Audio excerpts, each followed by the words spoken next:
Disclaimer, this is not the video that was intended for today, and for that I have no one to blame but myself. The video that was meant to come out today, I left myself too little time to get it done, so it isn't actually finished yet. But it is coming soon. In fact, it'll probably be the next video along. But I did want to take this opportunity actually, because I haven't actually properly had the chance yet, because a load of stuff has been pre-recorded and already scheduled for upload and everything like that. Yeah, I just wanted to take this opportunity to say thank you. Honestly, everybody, over the past couple of months, the support which I've been getting from you lot has been absolutely incredible on this channel. Like, you know, my sub count from like the end of April to now has gone up by over 100, and in a very short amount of time. And that, it really means the world to me, that does. Like, honestly, thank you all very, very much. And I hope to, you know, continue to entertain you guys. I hope to keep bringing you the content that you feel like is worth your time, and just, yeah, just absolutely amazing. Thank you, one and all. So now that I've done kissing your asses, let's get on to the video. Now, Astro's Playroom is something I never actually seriously considered playing. I thought it was a gimmick that was released with the PlayStation 5 and nothing more. But after the announcement of Astrobot, I saw a load of people going back to Playroom and praising it to the high heavens. One of those people being a friend of mine who, after he learned I hadn't played it, he implored me to do so. So I did, and I actually had a lot of fun with it. I'm not the first to say that this isn't a particularly long platinum trophy, and I won't be the last, but it is a hell of a lot of fun. Well designed, very creative, just a lot of good old innocent fun. In terms of the trophies, it's pretty standard. Complete the levels, get all the collectibles, do some miscellaneous stuff in each of the worlds. I didn't really know how to go about this, so I thought I'd just do the tried and tested method. Go through each level, pick up what collectibles I come across and whatever objectives I can do, and just go back and clean up afterwards. I started with Memory Meadow and was immediately blown away by how good a game this looks. The cutesy art style just adds another level of endearment.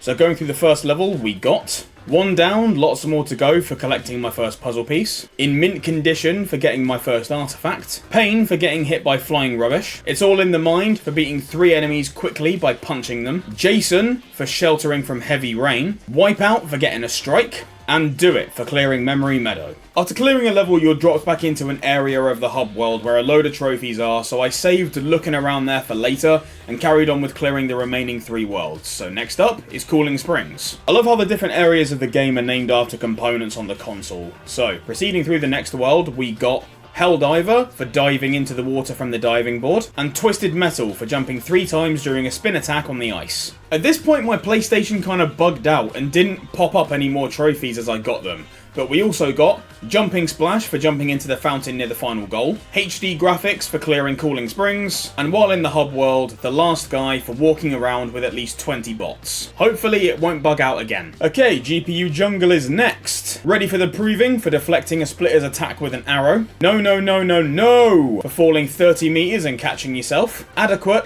Boy. For hitting all the rabbits with arrows. Little Rolling Star for making a huge snowball. Greatness Awaits for clearing GPU Jungle. Uncharted for getting all the artifacts in GPU Jungle. And finally, SSD Speedway. Wild Arms for performing a spin while shooting the minigun. And Emotion Engine for clearing SSD Speedway. After beating the final boss, we get Play Has No Limits, but that doesn't count towards the platinum. Now for all the cleanup. I spent a little time at the slot ball machine and got Gacha Beginner for my first Gacha prize, for the players for getting a secret Gacha, and Gacha Maniac for getting half of the Gacha prizes. I unfortunately didn't have enough coins to get every single prize I needed to, but I needed to go back through the levels anyway, and I was going to get more coins as a result, so it's always something that I could go back to. By standing on the aim controller in the PlayStation Labo, we get the very far point. By sending 10 bots flying with 1 punch, we get Project Neo. And by juggling a beach ball in the frog suit 5 times, we get Keepy Uppies. By clearing all the puzzle pieces and the relics from all the levels, we ended up getting Cool Hoarder, Such a Big Fan, and Conquered Worlds, Iconic, Omega Booster, Welcome to the 3rd Place, and the Found Legacy. Finishing off the pool machine gets us Dude Raider for collecting all the artifacts, a Grand Tour for all puzzle pieces, and Saru Gacha for getting all gacha prizes. Now that I have all the artifacts, there are a few trophies left for doing certain things with a few of them. Disc Swap for opening the PS1 lid. I Recognize You for punching the PSVR and then looking in the lens. This Way Up for punching the PlayStation logo on the PS2. Honey I'm Home for walking under the PlayStation Home logo. Supercomputer for revealing the former logo and the labo. And then for the final trophy before the Platinum, I decided it best to pick up a Platinum trophy for You Got a Trophy. Doing all that next as the Platinum, you've only gone and done everything.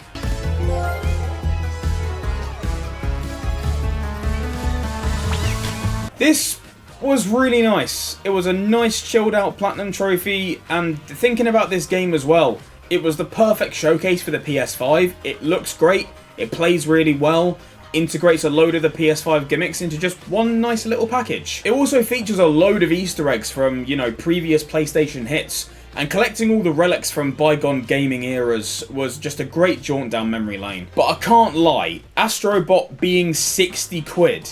This game was fun, and the fact it was given as free with the PS5 is a massive dub for them. Truthfully, I would have happily paid something like a tenner for this, considering it's not particularly long. But you can only stretch a gimmick like this so far, and to fill a £60 game, Astrobot better be worth it. I will probably end up checking it out at some point, I'm sure, and I may end up doing a review of it, but for that, keep an eye on the main channel. Well, that's all for today. I've been TSM, and I'll see you all next time.